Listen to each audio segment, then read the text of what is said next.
Yo, so right now we have a client, guys.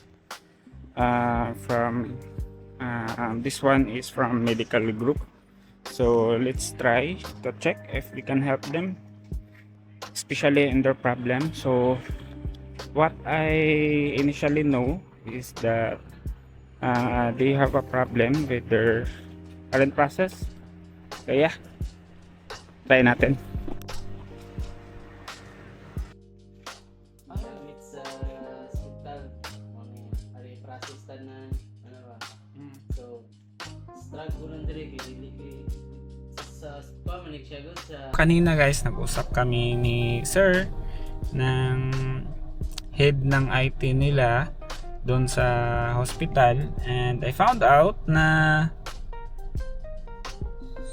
though meron silang problem sa system nila, but medyo malaking decision kasi siya.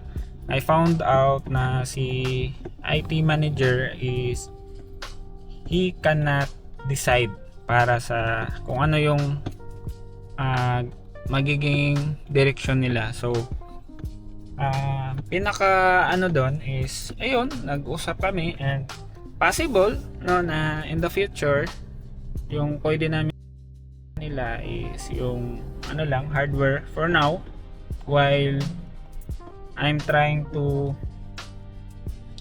build my connection sa ano nila, sa pinaka president or yung pinaka decision maker with regards to their system, kasi malaking ano siya malaking decision siya, and hindi siya pwedeng ano yung IT lang nila yung mag-decide. So it needs talaga na si president or CEO yung magde-decide.